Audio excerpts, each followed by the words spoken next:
بسم اللہ الرحمن الرحیم۔ شروع اللہ کے نام سے جو بڑا مہربان نہایت رحم والا ہے۔ السلام علیکم۔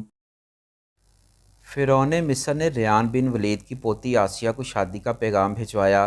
یاد رہے ریان بن ولید وہی بادشاہ تھا جو حضرت یوسف علیہ السلام کے دور میں تھا، اور وہ حضرت یوسف علیہ السلام پر ایمان بھی لایا، اور اس نے حضرت یوسف علیہ السلام کو عزیز مصر بھی بنا دیا۔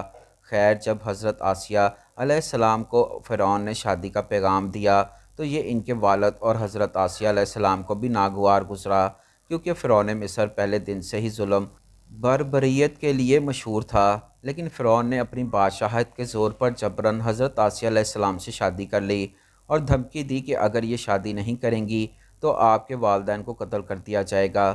شادی ہونے کے بعد بھی اللہ پاک نے حضرت آسیہ علیہ السلام کو فرعون سے محفوظ رکھا، اور وہ آپ پر قادر نہ ہوا۔ اس بارے میں مفسرین لکھتے ہیں کہ شادی کی پہلی ہی رات جب فرعون حضرت آسیہ علیہ السلام سے ہم بستری کے لیے کمرے میں گیا تو اللہ تعالیٰ نے اس پر نیند کا ایسا غلبہ ڈالا کہ وہ ساری رات ہی سویا رہا۔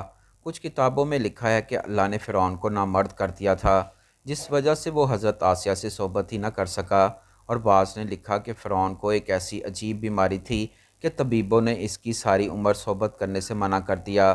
دیکھا جائے تو یہ بھی حضرت آسیہ علیہ السلام کی ایک طرح سے کرامت بھی، اللہ نے انہیں کیسے فرعون کے ناپاک جسم سے محفوظ رکھا۔ بعض روایات میں فرعون کی ایک بیٹی کا ذکر بھی ملتا ہے۔ آپ کو یہ بتاتے چلیں کہ وہ لڑکی انہوں نے کسی سے لے کر پالی تھی۔ ایک رات فرعون نے خواب میں دیکھا کہ اس کا محل نیست و نابود ہو گیا ہے۔ خوف و وحشت سے اس کا پورا وجود لرزنے لگا۔ اس نے نجومیوں کو بلا کر ان سے اپنے خواب کی تعبیر پوچھی۔ انہوں نے کہا کہ عنقریب بنی اسرائیل کا ایک بچہ تمہارے محل کو نیست و نابود کر دے گا۔ اس لیے فرعون نے حکم دیا کہ بنی اسرائیل میں جس کے ہاں بھی لڑکا پیدا ہوا اسے فوراً قتل کر دو، لیکن اگر لڑکی پیدا ہو تو اسے قتل نہ کرنا، تاکہ ان کی نسل باقی رہے۔ حضرت موسیٰ علیہ السلام پیدا ہوئے تو ان کی والدہ نے فرعون کے سپاہیوں کے ڈر سے حضرت موسیٰ علیہ السلام کو ایک صندوق میں رکھ کر دریا میں ڈال دیا۔ دریا سے ایک نہر فرعون کے محل کے پاس بہتی تھی۔ یہ صندوق بہتا ہوا اس نہر میں چلا گیا۔ فرعون نے حکم دیا کہ اسے محل میں لا کر کھولا جائے۔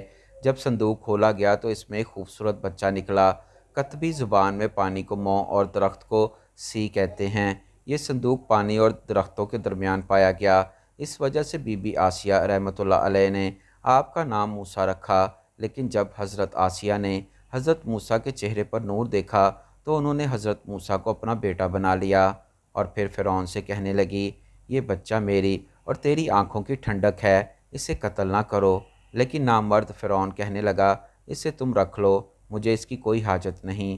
حضرت محمد صلی اللہ علیہ وآلہ وسلم نے فرمایا کہ اگر آسیہ کی طرح فرعون بھی اس بات کا اقرار کرتا کہ یہ بچہ اس کی آنکھوں کی ٹھنڈک ہے تو ضرور اللہ پاک اسے ہدایت عطا فرما دیتا، جیسے آسیہ سلام اللہ علیہ کو عطا فرمائی۔ حضرت آسیہ سلام اللہ علیہ کو اللہ پاک نے قرآن میں عورتوں کے لیے نمونہ بھی قرار دیا ہے۔ حضرت آسیہ شادی کے پہلے دن ہی سے فرعون کے ظالمانہ اور کافرانہ اقدامات کے خلاف پہاڑ بن کر کھڑی رہیں۔ حضرت موسیٰ نے جب اعلان نبوت کیا اور جب محل میں جادوگروں سے مقابلہ کیا تو یہ دیکھ کر حضرت آسیہ حضرت موسیٰ پر ایمان لے آئیں۔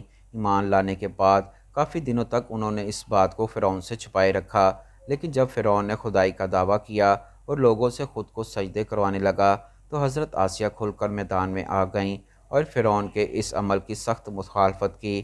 جیسے ہی فرعون کو پتہ چلا کہ میری بیوی بھی موسیٰ کے خدا پر ایمان لا چکی ہے تو اس نے حضرت آسیہ پر بھی ظلم ڈھانے شروع کر دیے۔ روز دن روز رات ان کو مختلف اذیتیں دینے لگا۔ فرعون جیسا کافر شوہر بھی ان کے ایمان کو متزلزل نہ کر سکا، لیکن فرعون نے بہت زیادہ کوششیں کیں تاکہ کسی نہ کسی طرح انہیں رائے راست سے منحرف کر دے، لیکن وہ ایسا نہ کر سکا، اور آسیہ بھی ان کی تمام کوششوں کو ناکام بنا کر صرف خدائے واحد کی عبادت میں مصروف رہیں۔